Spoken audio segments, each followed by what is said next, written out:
Hey, family. I wanted to get on here just to encourage you real quick with this word. Um, no matter what level of maturity you are in your relationship with God, your faith is going to always be tested. And here's what I want to say when it comes to desire. Make sure your desire is in alignment with the will of God for your life. The will of God, the word of God. Make sure your desires are God centered and not self centered. Because if your desires are self centered and there's no spiritual growth there, it will lead you down a path of destruction. It will lead you down a path of negative consequences because our own self centered desires, it's about us. It's about what we want. It's about what we long for. And it's about what we crave.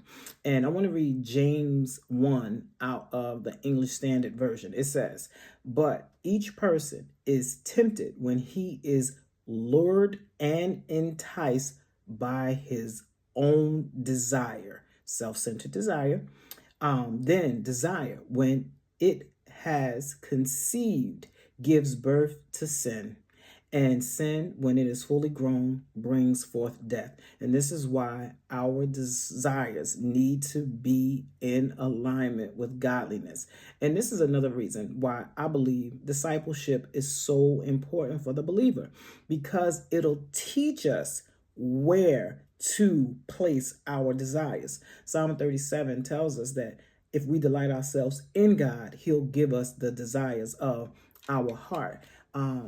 And Romans 12 tells us to what? Be not conformed to this world, but to be transformed by the renewing of our minds. This is why we have to renew our minds each and every day.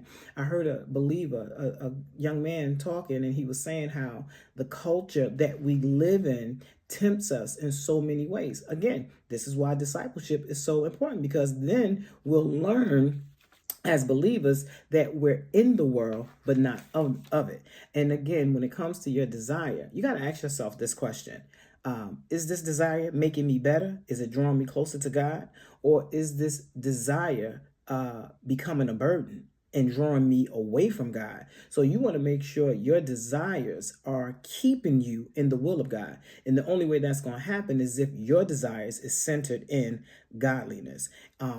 That's it. That's what I wanted to talk to you about real quick today, is just making sure your desires are in alignment with God. Because here's the thing, you don't want to add no unnecessary warfare on your life.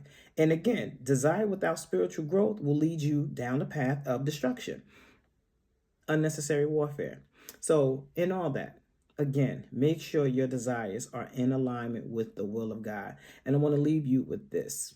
Stand firm and don't settle no matter what.